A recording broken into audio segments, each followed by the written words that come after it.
Bonjour et bienvenue sur Prenons un café, le podcast qui parle de parentalité, mais surtout d'humanité, sans tabou ni complexe. Je suis Élise Bulté et chaque mardi, je te propose des conversations avec des humains et des humaines concernés de près ou de loin par la parentalité. Nous échangeons sur des sujets importants de société, souvent éloignés des contes de fées, mais toujours criants d'actualité. Dans ce nouvel épisode, je suis ravie de recevoir Noémie Fachan, plus connue sous son avatar d'illustratrice féministe Maëdusa et autrice de la BD Maternité, Miracle et Malédiction, portrait pour questionner les injonctions à la parentalité, publié aux éditions Hatier. Dans son livre, Noémie part de ses propres interrogations sur le désir d'enfant pour aller questionner les injonctions liées à la parentalité dans toutes les sphères parentales. Mais ça veut dire quoi exactement, le désir d'enfant ? Est-ce un désir profond ou une envie conditionnée par notre société ? Et puis, pourquoi l'âge avançant, on se sent presque prisonnière de ces questions ? Est-ce que tout le monde est logé à la même enseigne concernant les injonctions liées à la parentalité ? Ça, ce sont les questions auxquelles Noémie tente de répondre dans son livre. Mais dans cet épisode, nous revenons sur les raisons qui ont poussé Noémie à se poser ces questions, sur son parcours de vie de femme et aussi de militante féministe. On parle de sujets si passionnants que tu ne verras pas leur passer. En tout cas, perso, j'aurais pu papoter de nombreuses heures encore. Tu pensais être seule à galérer ? Mets tes écouteurs et prenons un café. Bonjour Noémie. Bonjour Élise. Bienvenue sur Prenons un café. Je suis Merci trop contente de te voir ce matin, c'est trop cool. Avant de commencer, petite présentation traditionnelle pour les personnes qui ne te connaissent pas. Est-ce que tu peux nous en dire un peu plus sur toi, s'il te plaît ? Oui, bien sûr. Alors, je m'appelle Noémie, mais j'ai un alias qui est Maëdusa sur Instagram. Vous m'avez peut-être croisée. Je fais de la bande dessinée féministe, engagée, que je veux la plus inclusive possible. Et mon héroïne est donc coiffée de serpent. C'est une gorgone inspirée de la méduse mythologique. Et en fait, dans mon univers, les gorgones et les gorgons, ce sont toutes les personnes sexisées, c'est-à-dire toutes les personnes qui subissent le sexisme. Voilà, et puis Maëdusa vient d'entrer en librairie. Je viens de publier un premier livre qui s'appelle Maternité, Miracle et Malédiction. Je crois que c'est celui-là qui t'intéresse en particulier. Et puis il y en a un autre qui arrive juste derrière, L'œil de la gorgone. Justement, c'est des relectures de figures mythologiques dans un regard féministe. Trop bien. En vrai, les deux m'intéressent. Mais c'est vrai qu'on va particulièrement aborder le sujet du premier aujourd'hui. En effet, tu as sorti un livre, là, il y a récemment, là, fin août, je crois. Exactement. Autour des injonctions à la maternité. C'est un sujet, tu sais, sur Prenons un café qui m'intéresse beaucoup, mais dans la vie aussi, pas que sur Prenons un café d'ailleurs. Du coup, ça va m'amener à te poser la question traditionnelle de Prenons un café, question que tu te poses d'ailleurs au début du livre, donc c'est assez intéressant. Est-ce que tu désires être mère ? Eh bien, je suis navrée de ne pas pouvoir faire une réponse concise et impactante, de te dire oui, de te dire non. Je fais partie des nombreuses personnes qui sont pétries de contradictions par rapport à la projection dans une parentalité. Donc une partie de moi, oui, y aspire, et justement, c'est une partie un peu compliquée finalement, parce que faire la part des choses entre mon désir d'authentique d'enfant et la projection dans la parentalité qui m'a été un peu imposée, ce qu'on appelle la fameuse injonction à la maternité, depuis que je suis toute petite, comme beaucoup de petites filles, pour moi c'est pas super simple en fait de démêler ça. Je fais partie des personnes pour qui c'est pas simple de démêler ça. Et puis de l'autre côté, j'ai énormément d'appréhension par rapport au futur, par rapport à plein de choses. Donc en fait, je navigue entre j'aimerais bien et en même temps je suis pas certaine. Et voilà, j'en ai même fait un livre, dis donc. Bah oui, c'est ça qui est assez intéressant, c'est ce que je disais dans ton livre. Enfin, tu commences vraiment par ça, c'est ce personnage qui va justement.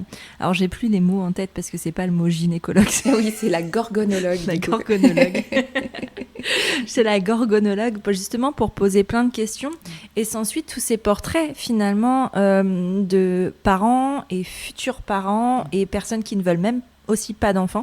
Donc tu vas questionner vraiment tout ce rapport à la parentalité. Est-ce que ce livre est le reflet d'un cheminement personnel ? Ah oui, complètement. C'est même, ce livre, c'est même en partie ma thérapie. J'ai 38 ans actuellement et mon année des 35 ans a été très très dure à vivre parce que je me suis vraiment retrouvée prise en étau dans ces injonctions à la parentalité. Donc, alors, je reviens quelques années en arrière. Il y avait tout un contexte. C'est souvent le contexte qui nous prend un peu à la gorge. C'est vrai que 35 ans, c'est un âge un peu symbolique. C'est vraiment le milieu de la trentaine. C'est souvent les étapes comme ça, les 35, les 40 et tout, ça nous secoue un peu parce qu'il y a vraiment toute une symbolique derrière, alors que finalement, il n'y a pas une grande différence entre 34 et 36 ans, mais bon, on s'en fait un peu. Tu me rassures parce que c'est vers 35. On s'en fait souvent tout un plat, en fait, des milestones comme ça, des âges symboliques. Et puis, moi, ma mère m'a eu à 35 ans. Ah. Et voilà, il y a quand même un héritage de ce côté-là. Et j'ai toujours entendu que c'était quand même un peu tard pour une femme de sa génération. Ma mère, elle est née en 50 quand même, donc voilà. Et toutes mes tantes, donc les sœurs de ma mère plus jeunes que ma mère, ont toutes eu des enfants avant ma mère. Donc ma mère, c'était un petit peu la dernière à s'y mettre, alors même qu'elle était la plus âgée de la fratrie. Et en fait, moi, je pense que j'ai beaucoup porté ça avec moi. Je me suis dit, 35 ans, je n'ai toujours pas d'enfant, alors que ma mère, elle m'a eu à 35 ans, alors que c'est déjà tard, oulala, le temps presse. Et puis, je me suis retrouvée dans une situation pas enviable, selon la société, bien entendu, c'est-à-dire que j'étais célibataire, que j'allais un peu de déconvenue amoureuse en déconvenue amoureuse, j'étais en train de me dire... C'est pas simple cette histoire quand même, ni de trouver un partenaire amoureux et encore moins de trouver un partenaire amoureux avec lequel je pourrais me projeter dans une parentalité. C'était assez compliqué. Et puis la parentalité solo, ça me semblait insurmontable à cette époque-là parce que j'avais un emploi qui était très chronophage avec des horaires qui changeaient toutes les semaines il fallait être extrêmement disponible pour ce boulot-là et qui n'était pas très bien payé en plus de ça, donc vraiment avoir un enfant seul, ça me semblait insurmontable. Encore une fois, c'était une perception. Il y a plein de gens qui font des enfants dans des conditions bien plus précaires que la situation dans laquelle j'étais, mais enfin, donc finalement voilà, je me suis retrouvée dans un état de stress, ça va un peu en mode panique, quoi. Finalement, est-ce que je vais passer à côté de ça? Est-ce que je vais pas regretter de ne pas avoir été maman si ça ne m'arrive pas? Enfin bref, pour la première fois, j'ai été vraiment confrontée au fait que peut-être ça allait pas m'arriver. Alors que avant ça, je me disais, je vais finir évidemment par trouver chaussures à mon pied, je vais m'installer avec l'homme qu'il faut, je vais être parente dans les conditions que j'ai toujours imaginées. Et là, je me suis dit, ou pas. Et ça m'a fait très peur. Donc j'ai amorcé un long travail qui est passé par la thérapie. J'ai été suivie pendant plusieurs mois par une coach vraiment super, très à l'écoute, qui m'a fait faire tout un tas d'exercices, si tu veux, on en reparlera, pour relativiser en fait vraiment ce qui était en train de m'arriver ou de pas m'arriver. Et puis les choses ont fait que c'était, tu sais... 2020-2021, les confinements. Moi, je travaille dans le tourisme, donc j'ai fait partie des gens qui ont perdu leur emploi, n'avaient pas vraiment la perspective de retrouver le CDD derrière. Enfin, c'était un peu compliqué.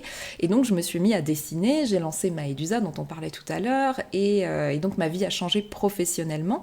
Et j'ai eu cette occasion-là, en or, les éditions Hatier, qui sont venues vers moi et qui m'ont dit, nous, on a une collection qui s'appelle Parentalité.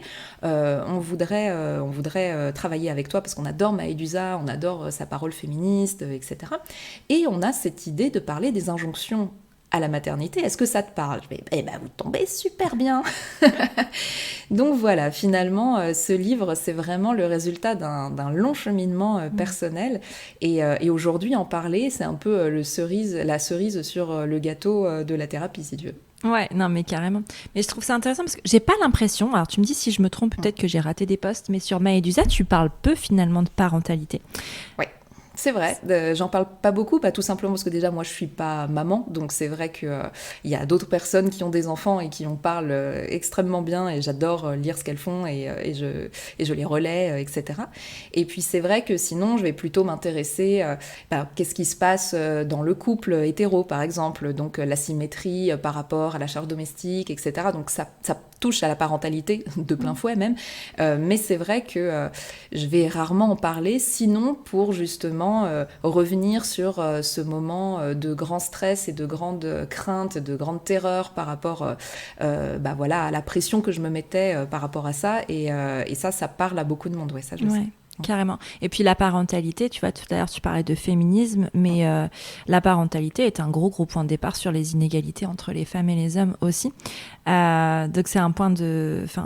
je pense que, et j'en ai discuté avec pas mal de personnes qui sont concernées par ce sujet, que beaucoup de combats féministes, en tout cas que le féminisme arrive aussi parfois par la maternité, parce qu'on se rend compte en fait justement de ce que ça veut dire l'inégalité entre les femmes et les hommes, puisque c'est dans le foyer que ça commence en fait, à l'arrivée des enfants, puis professionnellement, puis après c'est la dégringolade.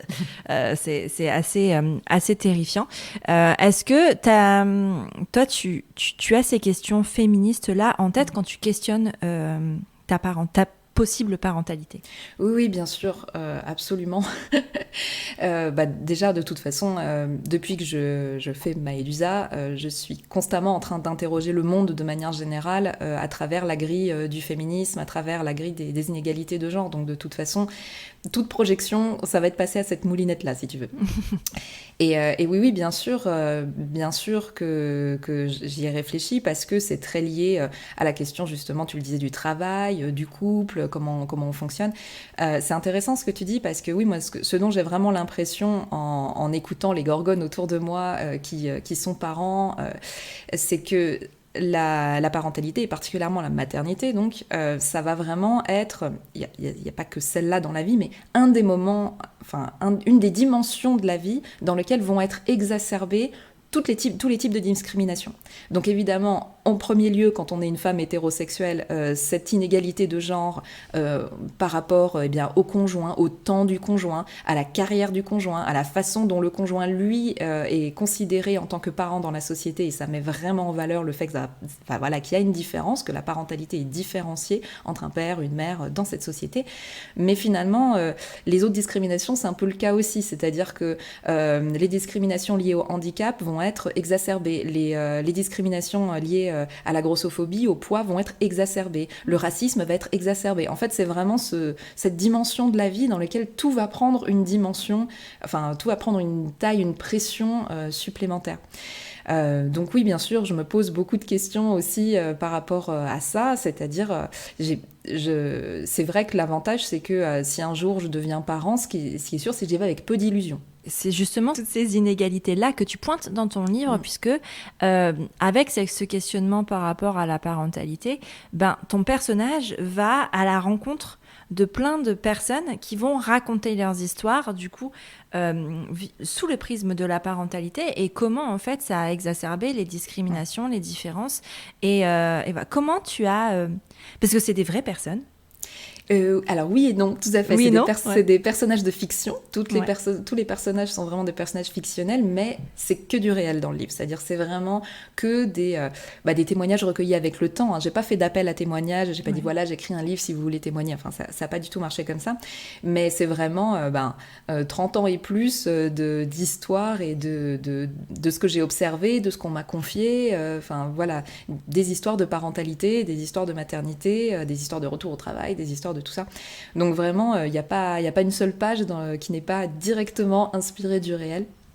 Et oui, en fait, l'idée, c'est vraiment l'histoire, c'est ça, c'est Maëlusa se rend chez la gorgonologue pour essayer de faire un petit peu la différence entre les injonctions à la maternité et son véritable désir d'enfant. Elle voudrait avancer là-dessus, et puis défile dans le cabinet de la gorgonologue des gorgones et des gorgons qui ont donc des situations différentes face à la parentalité ou à la non-parentalité. Et donc oui, il y avait vraiment cette idée de diversité et de montrer plein de situations différentes. Ouais, puis tu les abordes, vraiment c'est hyper complet, puisque on a donc un couple de femmes. Tu abordes aussi la question du handicap physique, visible et invisible aussi, il me semble. La question de l'IVG est abordée, la question du racisme, du sexisme, toutes ces questions qui sont hyper importantes sont abordées sous le prisme de la parentalité, avec ces discours qui sont... en fait, tu sens le vécu, tu sens vraiment que c'est quelque chose qui existe, et je trouve ça hyper intéressant en tant que non concerné sur certains sujets, d'avoir accès à ces discours-là qui te permettent de comprendre justement ce que d'autres personnes vivent, malgré un prisme qui peut être commun, qui va être la parentalité, quelles sont les différences chez certaines personnes, parce qu'en fait, il y a autant de parents que de personnes qui existent, et je trouve ça hyper chouette et hyper intéressant justement de le mettre en avant comme ça. C'est très chouette. Je te remercie. C'est vrai qu'en fait, quand on part de l'injonction à la maternité, notamment quand on est une femme, bon, elle est réelle. Moi, je l'ai vécue de plein fouet. Je la vis encore aujourd'hui, même si j'ai beaucoup plus d'outils pour que ça m'atteigne moins. Mais en fait, finalement, on se rend compte que cette injonction, par exemple, à avoir des enfants pour réussir sa vie en tant que femme, parce que c'est vraiment ça qu'on nous met sur le dos, c'est un destin féminin est incomplet s'il n'y a pas la maternité, c'est ça qu'on essaye de nous faire croire. Bon, très bien, c'est déjà suffisamment pénible de faire sa vie avec ça sur les épaules, mais en fait, finalement, c'est pondéré avec plein d'autres choses, c'est-à-dire... Par contre, si vous êtes une personne handicapée, est-ce que vraiment, est-ce que c'est judicieux de devenir parent ? Donc voilà, donc toi, t'as même pas le droit à cette injonction-là, en fait. Si tu es porteuse d'un handicap, notamment d'un handicap qui est jugé lourd par la société. Si tu es une femme noire et si tu as notamment déjà des enfants, faudrait voir à pas trop en faire, parce que faire beaucoup d'enfants quand on n'est pas blanc, il y a quand même beaucoup de soupçons de vouloir faire ça pour les allocs, de je ne sais pas quoi, de ne pas gérer sa fertilité, enfin voilà. Donc on n'est pas à pied du tout d'égalité quand on est une femme blanche et quand on est une femme noire et qu'on a déjà des enfants et qu'on se pose la question d'en faire encore un troisième ou quoi que ce soit. Quand on est une femme grosse, le moins qu'on puisse dire, c'est que la sphère médicale dans son ensemble n'est pas toujours bienveillante. Et notamment, les femmes grosses entendent souvent qu'elles n'ont pas le droit à la grossesse. Il faudrait d'abord perdre du poids. En fait, il faudrait d'abord se conformer. Et se conformer, c'est quelque chose d'hyper oppressif parce que la maternité, c'est pour les femmes, mais c'est pour les femmes blanches, minces, valides. Entre 25 et 35 ans. Voilà, qui ont le bon âge, pas trop jeune. Tôt, pas trop tard. Exactement, pas trop jeune parce que ta vie est foutue et puis ça fait mauvais genre. Pas trop vieille parce qu'attention, grossesse gériatrique, alors que quoi. Donc vraiment, il y a énormément d'injonctions, c'est-à-dire que non seulement il faut faire des enfants, mais il faut les faire dans le bon cadre, avec le bon partenaire et dans la bonne situation. Et si toi-même tu es une personne conforme, c'est hyper violent. En fait, quand on creuse un petit peu ça et quand on commence à détricoter, c'est hyper violent et c'est des inégalités de tous les côtés. Et finalement, on se rend compte que même quand on subit une, voire plusieurs injonctions, et souvent on est mieux loti que d'autres personnes qui en ont encore plus sur le dos. Et donc oui, c'est sûr que ça fait beaucoup s'intéresser à autrui et aux personnes qui sont discriminées de manière différente. Carrément. Tout à l'heure, tu parlais du rapport justement à l'âge et à la maternité. Tu as commencé à te questionner sur ces sujets à 35 ans, puisque ta mère t'avait eu à 35 ans. Et ça, vraiment, le transgénérationnel, il a quand même, sur la maternité, il est quand même hyper fort. Donc, tu parlais des femmes de ta famille, des personnes de ta famille qui t'avaient fait comprendre, finalement, toute ta vie, que 35 ans, c'était un peu tard. Est-ce que les injonctions viennent aussi de l'extérieur ? Oui, tout à fait, complètement. Finalement, moi, ma famille, elle est assez bienveillante, c'est-à-dire que malgré ce sous-texte en continu, moi, j'ai des parents qui sont très peu intrusifs de manière générale sur ma vie, donc c'est pas le genre à me dire le dimanche « Ah, quand même, voilà, bon. » Quand est-ce que tu nous fais un petit-fils ? Quand est-ce que tu nous fais un petit-fils ? J'aimerais bien devenir grand-mère, bon, tout ça, voilà. Ma mère a dit ça une fois, il y a très longtemps, justement parce que toutes mes tantes commençaient à devenir grand-mère et qu'elle dit « Ah, moi aussi, j'aimerais bien ». Et puis c'est vrai que c'est pas quelque chose qu'elle a redit et je pense que ça a été aussi très pondéré en voyant que parfois les dites grand-mères ont été très très sollicitées et qu'elle se dit « Oui, bon, finalement. » On est bien.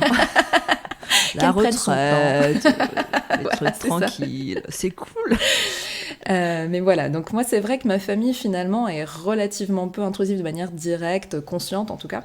Par contre, oui, notamment dans cette année où j'ai eu 35 ans, j'ai aussi eu des petits pépins de santé dans la sphère gynéco qui ont fait que j'ai consulté plus de médecins que d'habitude. Et peut-être parce que c'était aussi lié à la gynécologie, je ne sais pas, mais en tout cas, à chaque fois que je rencontrais un nouveau praticien qui ne savait rien de moi, vraiment, je veux dire, j'arrivais, il n'y avait pas de dossier lu au préalable et tout, on faisait vraiment connaissance. Et donc, genre, date de naissance, paf, ok, vous avez des enfants ? Non. Et là, immédiatement, sans savoir quoi ou qu'est-ce, vraiment immédiatement, la fameuse phrase « Il va falloir s'y mettre, rapidement ». Mais en fait, c'était d'une violence incroyable parce que, moi, j'étais justement dans cette tourmente sentimentale où, je ne parvenais pas à faire couple de manière durable, stable, etc. Mais ça aurait pu être encore pire, entre guillemets. Ça aurait pu être, j'aurais pu aligner les fausses couches, j'aurais pu être stérile, il n'en savait rien, j'aurais pu avoir eu des traumas très forts par rapport à la naissance, par rapport à tout ça. Je pouvais être dans un état de précarité ou de pauvreté qui m'exclut, en fait, de l'idée de me projeter dans une parentalité et en souffrir. Je pourrais être en couple avec une femme. Enfin, il y a vraiment plein de situations qui font que peut-être sa question était hyper violente et il s'est pas posé la question alors que c'est son travail. Il envoie défiler dans son cabinet ce médecin des personnes et notamment des femmes qui sont dans des situations diverses et variées. Et non, c'était froid, c'était un coup près. Il faudrait peut-être songer à vous y mettre, comme si ça ne m'était jamais passé par l'esprit, quoi. Puis donc, en fait, il questionne pas. Enfin, juste, il fait une injonction, il te questionne pas, il te demande ta date de naissance, si tu as des enfants, et bim, coup près, sans apprendre à te connaître et sans te questionner, alors que peut-être que le rôle du médecin, c'est d'abord de questionner. Exactement. On aurait pu déjà commencer par est-ce que vous en voulez, parce que si ça se trouve, en effet, j'étais une personne child-free qui dit non, pas du tout, ça ne m'intéresse pas. Et donc, il n'y a pas de sujet. et donc, c'est exactement ce que tu dis, c'est qu'il n'y avait pas de dialogue, pas d'écoute, pas d'empathie, c'était juste rentrer dans le moule, quoi. Je ne comprends pas pourquoi vous y dérogez, et je vous rappelle que la norme, c'est ça. C'est au bout d'un moment de faire des enfants, et là, votre horloge biologique, elle commence à tiquer un petit peu trop fort. Donc il y a eu ça. Bon, à part ça, comme je tiens à le préciser, c'était un très bon médecin et il n'y a pas eu d'autres soucis, mais c'est vrai que sur le coup... Et d'ailleurs, je me suis énervée, je lui ai dit « Ah, vous avez quelqu'un à me présenter, docteur ? Parce que moi, je galère, figurez-vous, pour trouver le futur père de mes enfants. » Et donc, ça l'a un petit peu douché. Il s'est dit « Ok. » Ça, c'est mon côté gorgone.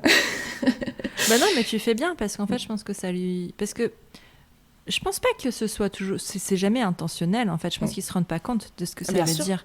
Parce qu'ils sont tellement pas confrontés à cette question en interne, c'est ça, qu'ils se rendent pas compte de ce que ça veut dire. Exactement. Et puis sinon, en effet, même si c'était vraiment comme de parler de la pluie et du beau temps, mais j'ai souvent entendu dans cette fameuse année de 35 ans, et toi alors, toujours pas d'amoureux et les enfants, ça t'intéresse pas de la part de personnes qui ne me connaissaient pas, des collègues de travail qui connaissaient pas ma vie. Et donc ça c'est pareil, sans aucune mauvaise intention, vraiment pour papoter, pour discuter, mais c'est vrai que quand on est dans une situation de fragilité par rapport à ça, on se les prend en pleine tête et c'est pas facile. Ça s'explique par pas mal de choses. En fait, jusqu'à mes 33 ans, moi, j'ai vécu au Japon. J'ai passé 8 ans de ma vie au Japon. Et c'est vrai que j'évoluais dans une sphère où c'était pas vraiment un sujet de discussion qui revenait très souvent.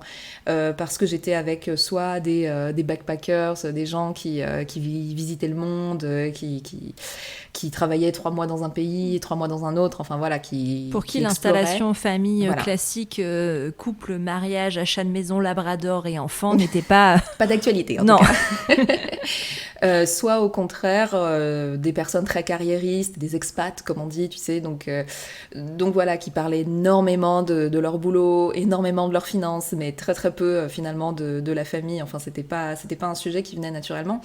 Donc en fait, pendant toute cette période-là, j'ai été très épargnée par l'injonction à la maternité. J'étais celle qui vivait au Japon, qui faisait un truc un peu étrange. Et puis finalement, je suis revenue en France et dans une ville de taille moyenne, La Rochelle, pour ne pas la citer, où là, les personnes de mon âge, les mi-trentenaires, souvent, ils étaient casés, et tout ce que tu viens de dire, le package avec le Labrador, ils l'avaient souvent depuis plusieurs années. Et donc j'étais très en décalage. Je me suis retrouvée d'un seul coup très en décalage avec les gens de mon âge. Et donc oui, j'ai souvent eu cette remarque faite, mais vraiment, encore une fois, de la part de personnes sans aucune malveillance, mais pour qui c'était une façon de faire la conversation, d'engager avec moi une conversation légère. Sauf que ça n'a rien d'une conversation légère, en tout cas, quand on a une fragilité par rapport à ça, quand on est en plein questionnement, c'est pas du tout léger et on a l'impression d'être cerné. Il y a aussi cette question de la copine célibataire qu'on veut absolument caser avec le copain célibataire du copain. Enfin, comme si, en fait, quand tu es la dernière ou la seule célibataire dans un groupe d'amis, mais tout le monde essaye de te caser et tout le monde essaye de solutionner un problème quand peut-être qu'en fait, c'en est pas un aussi. Pourquoi on devrait forcément être en couple déjà ? Déjà, juste cette question-là, on peut aussi être des personnes, on est avant tout des personnes seules. Le couple ne nous définit pas, le couple n'est pas une fin en soi. Alors certes, quand on a des désirs de famille et qu'on est hétérosexuel, c'est plus facile de le faire en couple, mais il y a plein de solutions aussi qui existent. Et le couple n'est pas une fin en soi. Enfin, vraiment, j'ai l'impression que on pose cette question aux petites filles depuis la nuit des temps, depuis qu'elles sont toutes petites, en fait. Est-ce que tu as un amoureux dans la cour de récréation ? Comment ça se passe ? Et c'est pas une amoureuse, c'est un amoureux. Oui. Est-ce que tu as un amoureux ? mais très petit, même dès la crèche. Enfin, est-ce que tu as un petit amoureux ? Je dis ça parce que j'ai une petite fille et que c'est arrivé, cette situation-là. Qu'on te dise, est-ce que tu as un amoureux à la crèche, à l'école maternelle, à l'école primaire ? Et puis petit à petit, en fait, on est un peu conditionné à ce que ce soit presque un but, finalement. Est-ce que tu ressens ça, toi, ou est-ce que tu as senti cette injonction-là aussi ? Ah oui, bien sûr. Bien sûr, et même, je crois, pour le coup, encore plus fort et sur une période bien plus précoce que l'injonction à la maternité. Vraiment, dès le début de ma vingtaine, il y avait cette idée de... il faut être validé par le couple, quoi. Enfin, à moins d'avoir vraiment une posture très radicale là-dessus, c'est-à-dire je suis célibataire, c'est très bien comme ça, moi ça ne m'intéresse pas, enfin à moins vraiment de le clamer, mais sinon si on n'est pas en couple avec un homme, quelque part il y a un problème, quoi. On a un souci, on doit avoir un souci, forcément. Ouais. On a forcément un truc qui nous manque, on n'est pas une femme complète, enfin moi ça je l'ai ressenti très très très très très très fort et très tôt. Ouais. Ça c'est sûr. Et donc il y a eu des périodes où j'ai été en couple, donc évidemment ça ne se posait plus comme question, et puis pour plein de raisons ça n'a pas vraiment fonctionné et je suis partie à chaque fois dans ma vingtaine. C'est toujours moi qui ai mis un point final aux relations parce que c'était pas du tout satisfaisant et voilà. Et puis évidemment plus tu avances en âge, plus ça devient compliqué parce que oui, la société te clame très régulièrement que autant les hommes ont accès à des femmes plus jeunes, que ça se fait, que c'est normalisé, l'inverse est beaucoup moins vrai. Ça existe bien entendu et actuellement je suis en couple avec un homme beaucoup plus jeune que moi, mais en fait c'est quand même beaucoup moins courant et c'est pas vraiment une perspective qu'on a quand on est une femme hétéro, quoi. Ouais, carrément. Et puis en tout cas pas pour construire. Ouais, carrément. Et dans ton cheminement féministe aussi, est-ce que tu es plus exigeante avec un homme en couple ? Mais même avant, c'est difficile de dire à partir de quand je suis devenue féministe, parce que il y a pas vraiment, on passe pas un brevet, on n'est pas. Donc en effet, c'est une construction, voilà, c'est ça. On dit pas ça y est, j'ai mon diplôme de féministe. Non, ça se passe pas comme ça. Oui, ce qui est sûr, c'est que moi, j'étais pas du tout dans la pensée féministe, dans la documentation féministe, j'avais pas les mots, je mettais pas les mots de sexisme, je mettais pas les mots de féminisme sur mon vécu, jusqu'à justement que je commence Maëdusa. J'ai eu une maman plutôt féministe de son temps, qui nous a toujours dressé un portrait plutôt positif des combats féministes, et ça je la remercie parce que je suis pas partie avec des a priori négatifs comme beaucoup de gens sur les féministes casse-couilles, voilà. Donc ça c'est bien, mais moi je me suis pas consacrée à ça pendant la première partie de ma vie. Moi mon rêve c'était d'aller vivre au Japon. J'ai beaucoup investi en temps et en énergie pour ça. J'ai appris le japonais. Il a fallu me démener bien entendu pour avoir un revenu là-bas parce que je ne fais pas du tout partie d'une famille qui pouvait assurer mes arrières financièrement. Bien entendu il fallait travailler tout de suite, gagner sa vie tout de suite. Donc ça a été pour moi l'œuvre de ma vingtaine, c'était ça, c'était d'avoir mon diplôme en poche et puis de me débrouiller pour parvenir à faire mon chemin dans ce pays fascinant mais lointain et cher qu'est le Japon. Donc je me suis concentrée là-dessus.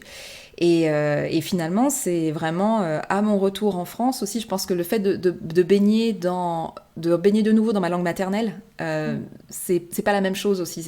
Enfin, le cerveau n'est pas mobilisé par les mêmes choses. Et tu penses différemment, je trouve ça. Enfin, pour Exactement. avoir vécu l'expérience, moi c'était au Canada en anglais, mais tu penses pas du tout de la même façon. Tu as pas les mêmes perspectives. C'est assez dingue. Hein. Ouais, c'est en effet dingue. Et donc, bah oui, je suis revenue en France. Le fait de parler en français, de penser en français, comme tu le disais, ça m'a fait réfléchir différemment. J'avoue qu'aussi les strates, comme dit Pénélope Bagieux, mais les strates d'expérience négatives, les strates des moments où on m'a pas respectée, que ce soit dans le milieu du travail, que ce soit dans les relations amoureuses, ça commençait à faire un sacré millefeuille, si tu veux.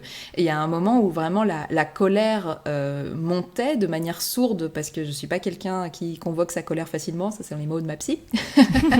Donc voilà, c'était intérieurement, ça commençait à faire beaucoup d'expériences qui finalement portent un nom. Hein. Ce sont des violences sexistes, ce sont des violences sexuelles. Enfin voilà, tout ça s'est bien accumulé. Et finalement, c'est au moment où j'ai créé ce personnage de Gorgone, parce que j'avais besoin de cet avatar de figure en révolte, en colère pour porter ma voix, que d'un seul coup, ça m'a paru évident que ces expériences que je savais tellement communes avec le reste de la gente féminine, c'était une voix féministe. Et c'est là, en fait, que je me suis mis à lire les écrits des autres, à faire mon éducation, à écouter les podcasts de Victoire Toyon, à lire Mona Chollet, et puis à m'ouvrir à tous les autres féministes, notamment les intersectionnels, qui apportent encore quelque chose. Enfin, voilà, tout ça a été fait depuis 2 ans et demi, depuis la création de Maëdusa. Avant, je ne mettais pas les mots politiques sur les choses.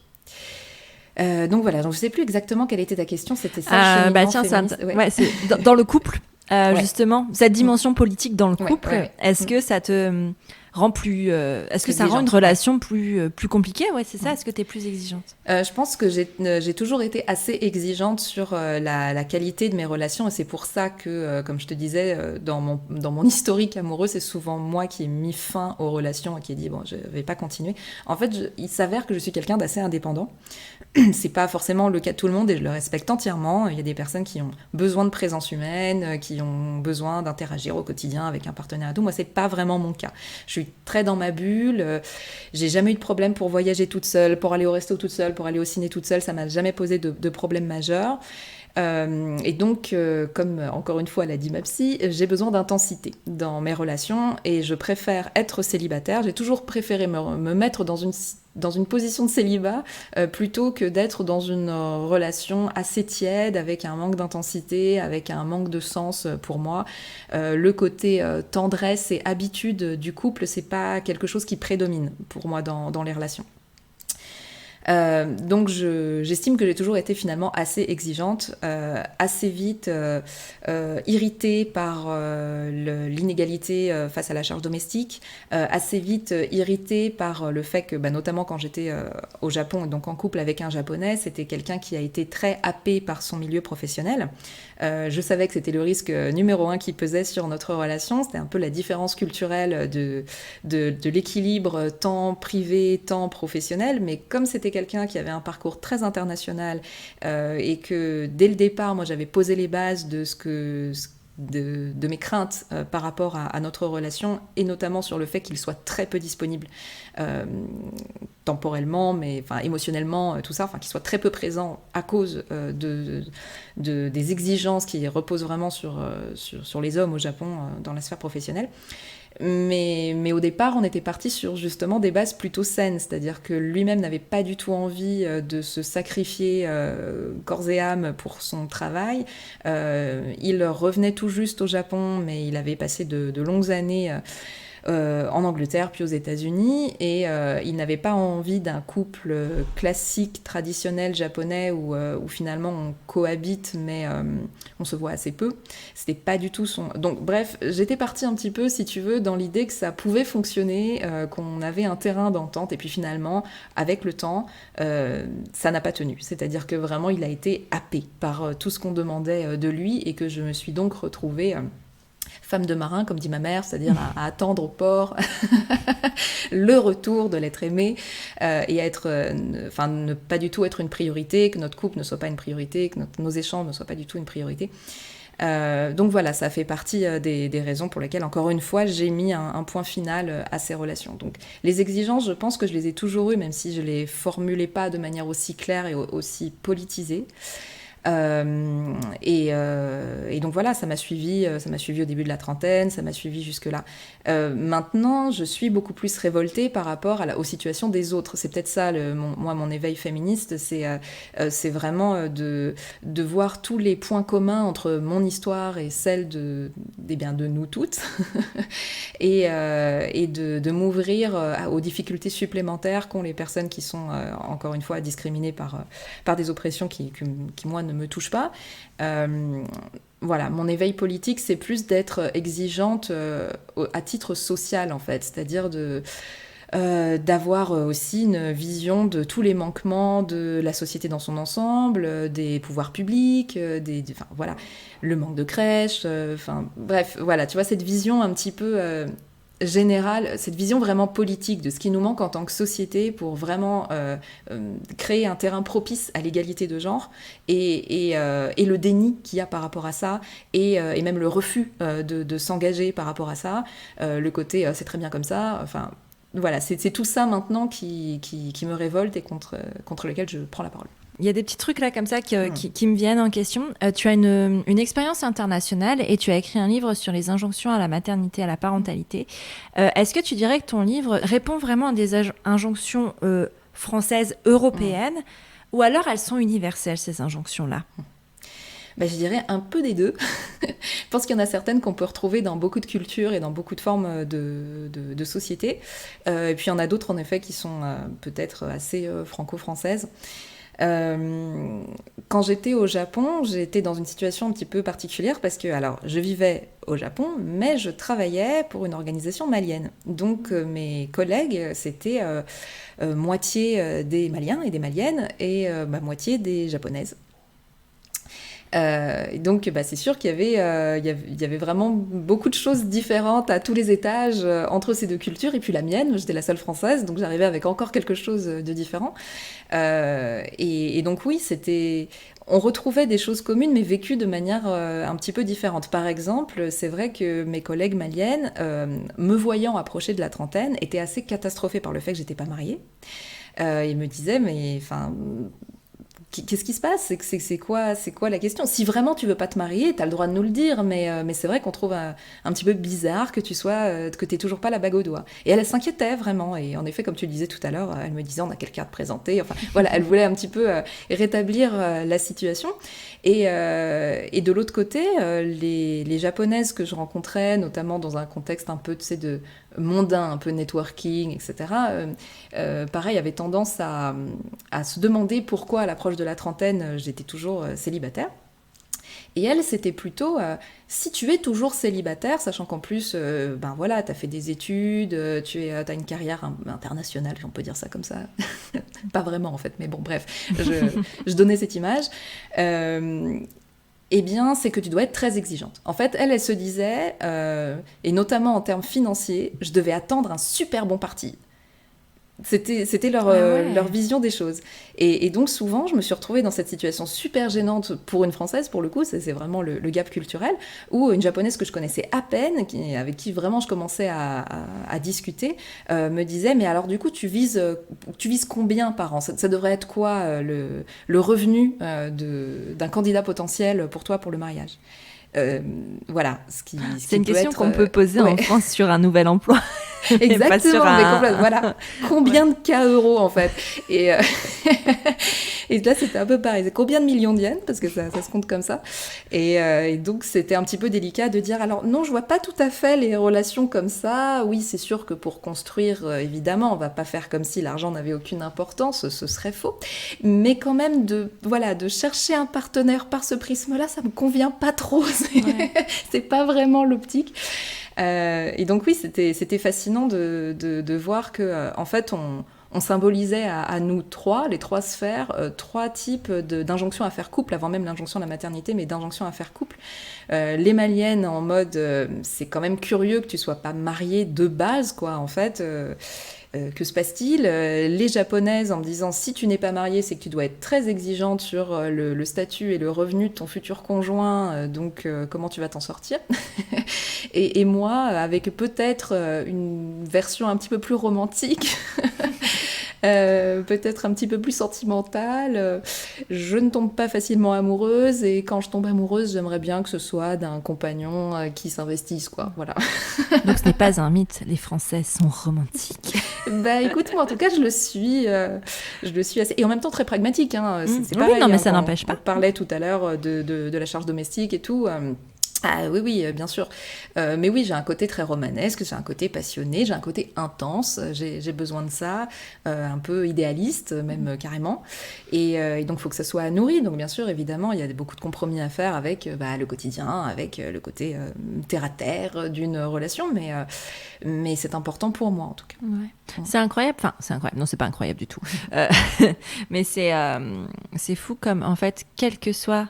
Parce que là, pour le coup, c'est vraiment aux antipodes les cultures que tu as présentées, à quel point, en fait, si une femme n'est pas accompagnée d'un homme, si elle n'est pas validée par un homme en tant que couple, en tant qu'épouse, elle n'est presque rien, en fait. En tout cas, sa valeur est déterminée par le fait qu'elle soit en couple marié, avant 30 ans de préférence, parfois plus tôt, parfois 30 ans c'est la norme, mais si c'est pas le cas, en tout cas on questionne et on se demande s'il n'y a pas un problème quand les hommes en fait ne sont pas questionnés sur ce sujet-là. Oui, absolument.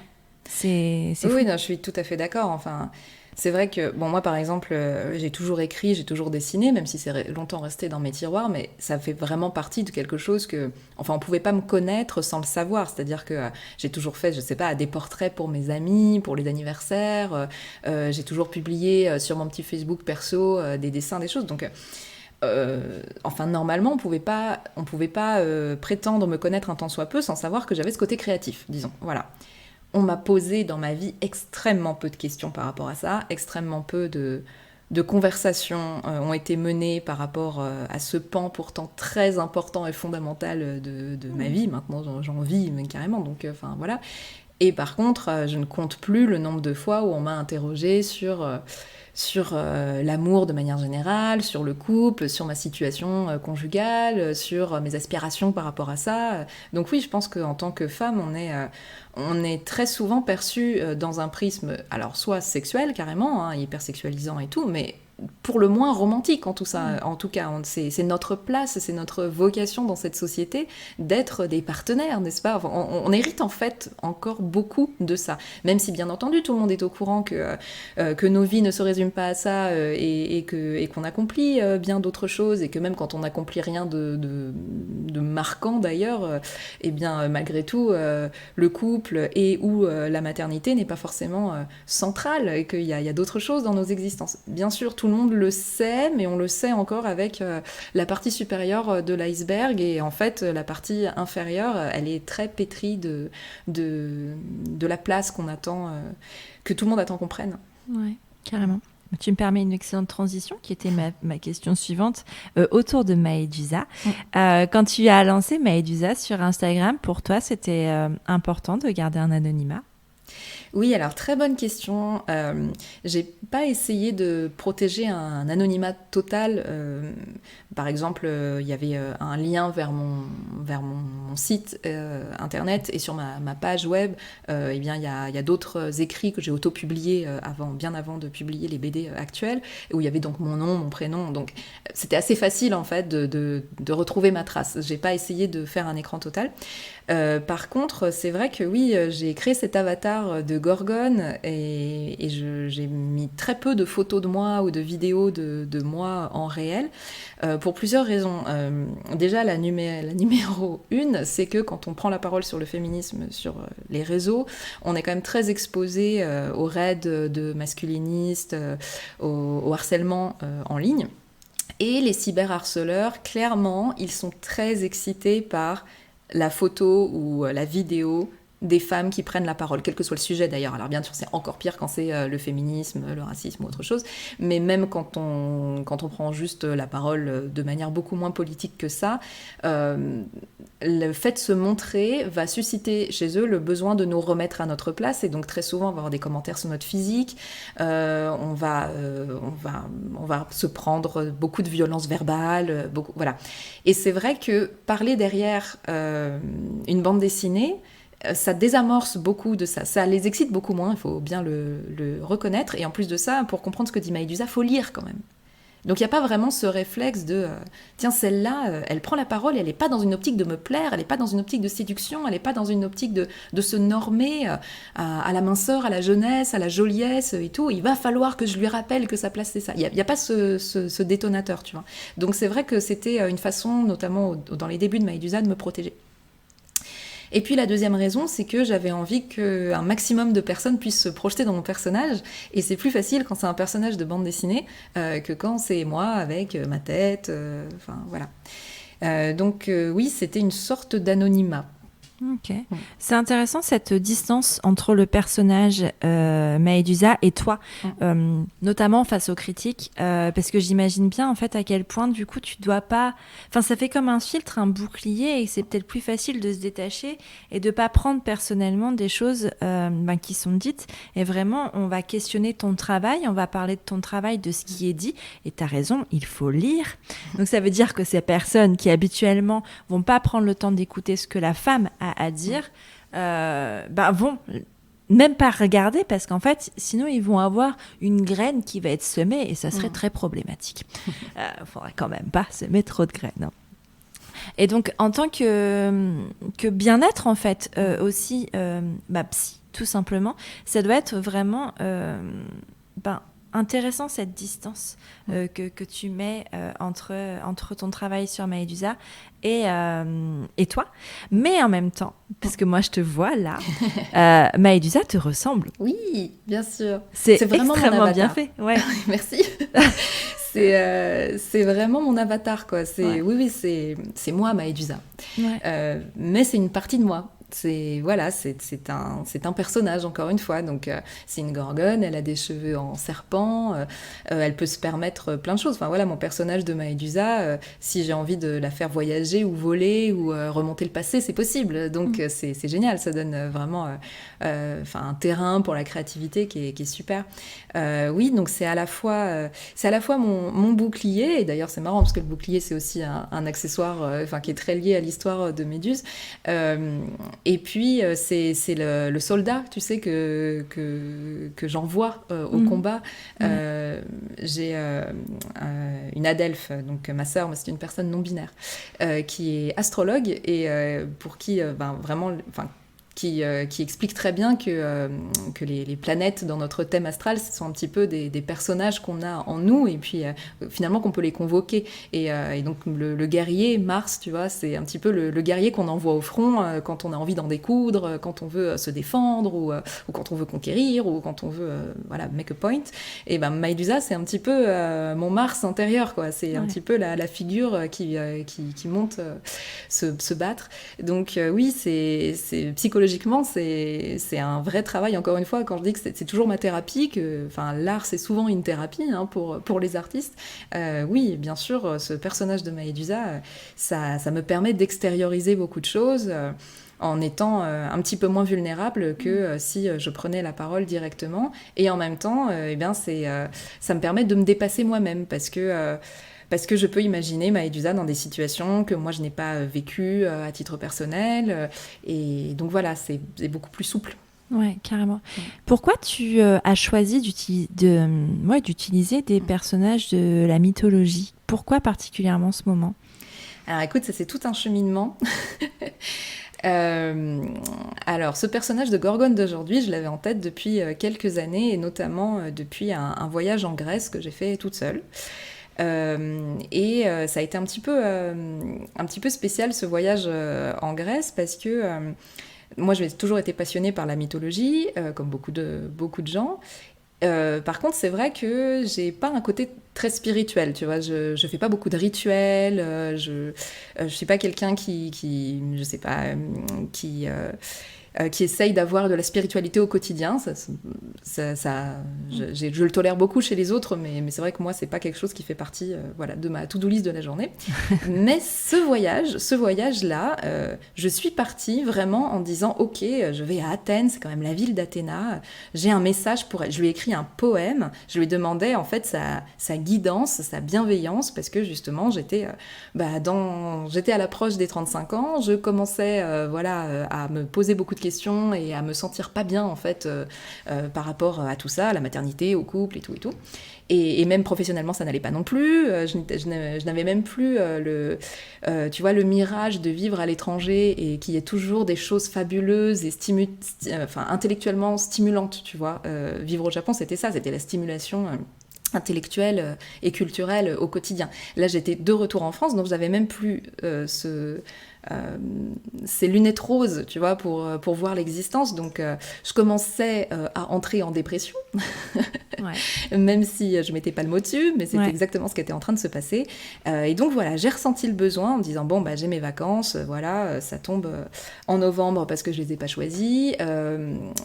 J'ai le temps, je peux aller jusqu'à la Grèce, au moins j'aurai un peu de soleil, et puis voilà. Et donc, j'ai ressenti le besoin, en fait, de faire des prières finalement à Athéna, un truc qui vraiment ça me ressemble très peu, tu vois, c'est pas quelque chose que j'ai fait beaucoup, non. Mais donc j'ai fait ça et en fait dans ma tête il y avait vraiment cette idée de je connaissais l'histoire de Méduse, je connaissais l'image négative que Ovide a donnée à Athéna dans cette histoire, parce que pour celles et ceux qui ne connaîtraient pas le mythe, Ovide nous dit, voilà, Méduse c'est une divinité primordiale, donc antérieure à la génération des Olympiens, Zeus et les autres, et puis quand les Olympiens prennent le pouvoir, Méduse devient prêtresse d'Athéna.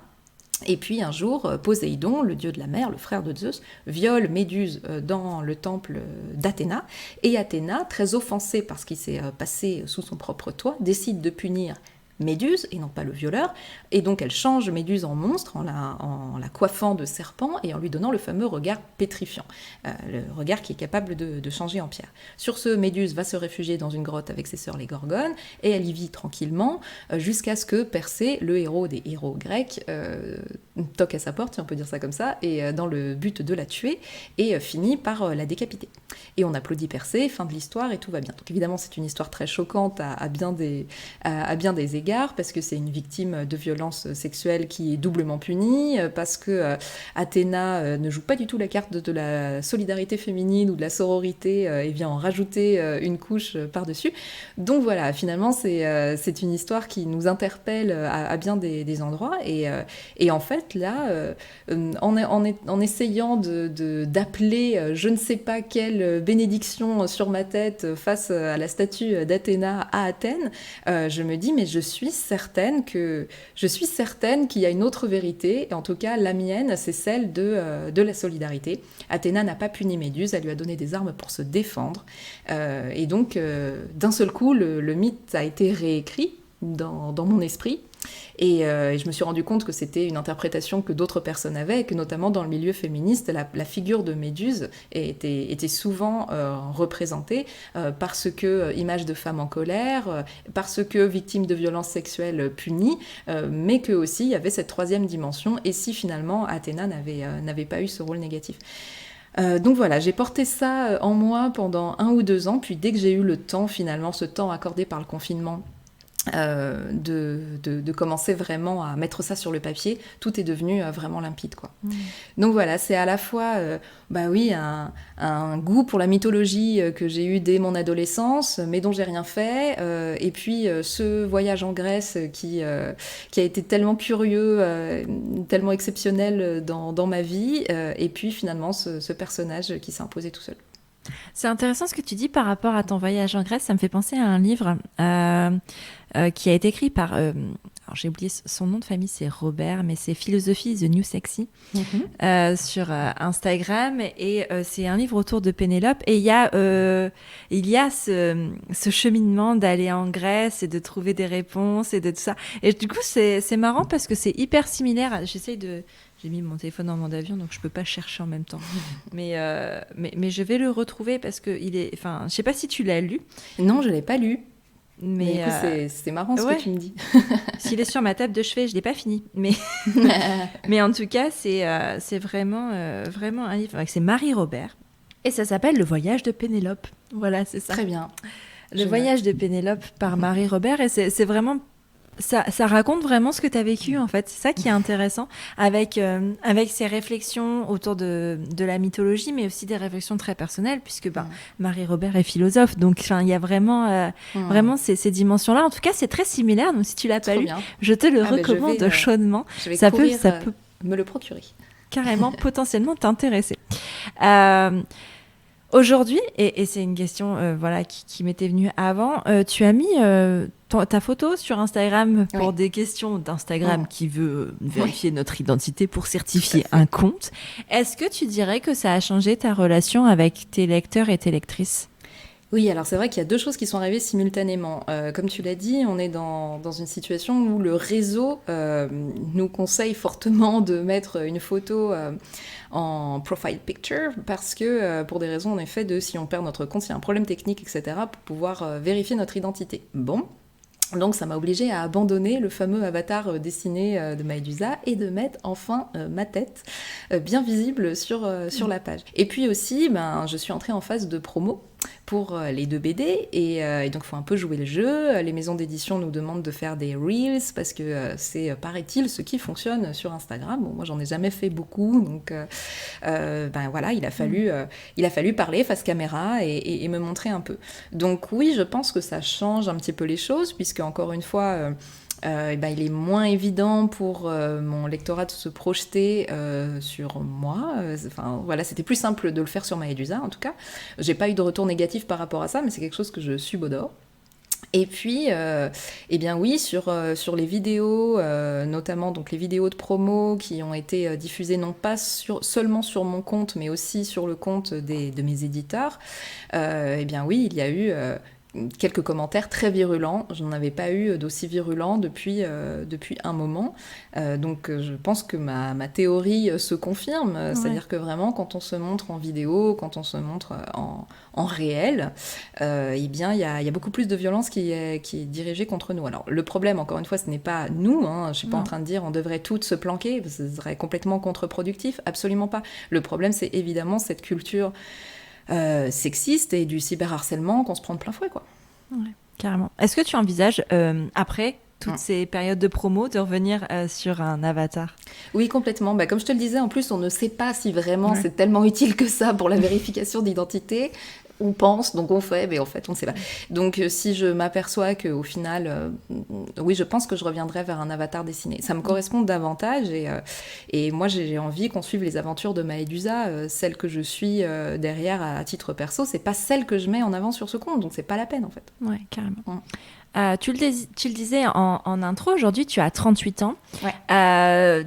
Ton cheminement sur toutes les injonctions, sur ton rapport à la parentalité, à la maternité, a eu lieu quand tu avais 35 ans. T'en es où aujourd'hui sur ces questions-là ? Alors, c'est génial parce qu'en fait, cette grande crise des 35 ans et puis ce grand bouleversement à 36, parce que, encore une fois, j'ai été contrainte par les événements, comme beaucoup de gens, de repenser un peu comment j'allais gagner ma vie. Et donc, je me suis lancée dans ce statut d'artiste-auteur qui est encore à l'essai aujourd'hui, c'est-à-dire il faut que je vois si je suis capable d'en vivre, donc ça va prendre quelques années pour voir si je suis en effet capable d'en vivre, mais en fait voilà, ce qui a changé pour moi ces 3 dernières années, c'est tout le reste. C'est-à-dire que je me suis trouvée professionnellement, Maëdusa m'a vraiment permis, pour la première fois de ma vie, je fais un job qui n'est pas alimentaire, qui n'est pas une somme de contraintes imposée par tous les autres. C'est vraiment, personne ne peut faire Maëdusa comme moi.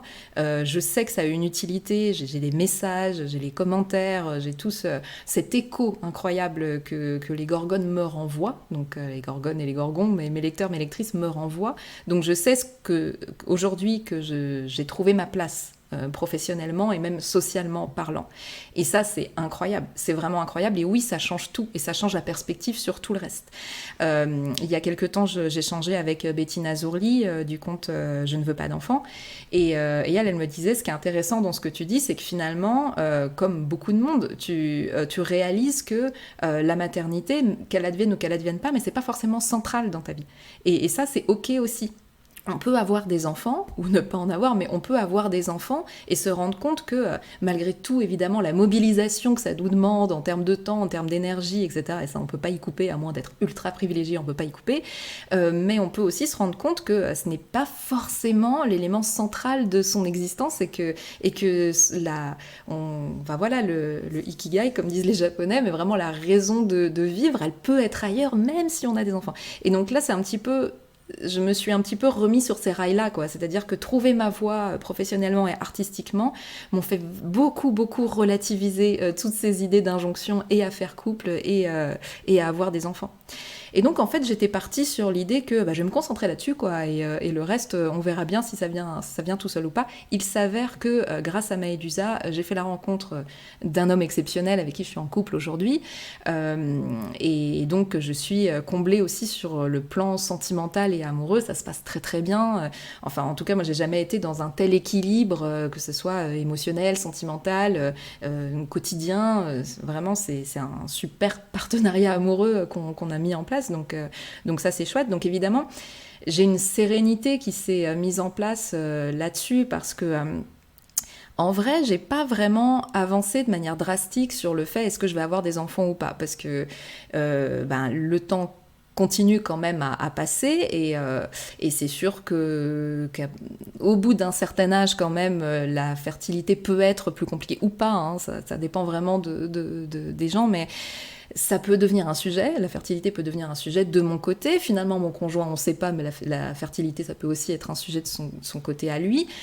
Pour l'instant, on est dans une situation économique où, en effet, ce ne serait pas raisonnable d'avoir des enfants. On n'a pas la stabilité, on n'a pas les revenus. Donc, ce n'est pas un sujet brûlant. C'est pas, mon but, ce n'est pas, maintenant que j'ai trouvé l'amour, de faire un enfant là, dans les 2 ou 3 ans à venir, parce que voilà. Donc on n'est pas très très sûr, on va voir, ça peut arriver très vite dans quelques temps, si d'un seul coup je me dis bon moi ça y est je suis prête, c'est maintenant et c'est parti, ou bien ça peut ne pas advenir. Et en fait on est tous les deux assez raccords là-dessus, c'est-à-dire que notre philosophie c'est vraiment si on devient parents ensemble ce sera une grande joie, il y aura des tas de contraintes mais ce sera une grande joie, mais si on n'est pas parents ensemble ce sera également une grande joie, on aura beaucoup plus d'insouciance, probablement beaucoup plus de liberté. Et donc, est-ce qu'il y aura une part de regret liée à ça ? Probablement. Si on a des enfants, il y aura peut-être aussi une part de regret par rapport à la vie qu'on laisse derrière nous. On est assez, raccord sur ce... C'est pas vraiment un fatalisme, mais sur le fait qu'on va pas tout contrôler et que tout dépend pas de nous et qu'on verra bien. Ouais. Non, voilà. Mais carrément. Ce que j'entends, tu vois, ce qui est intéressant, c'est que c'est vrai que les femmes sont conditionnées à devenir mères un jour comme un but ultime en soi. Et ce que j'entends dans ce que tu dis, c'est que, en fait, toi, tu as trouvé ta place. C'est que tu as trouvé ta place autrement. Ouais. Et en fait, peut-être que les femmes sont pas... On n'apprend pas aux femmes, en tout cas, on ne nous apprend pas à trouver notre place autrement que dans la maternité et que parfois, ça passe par là.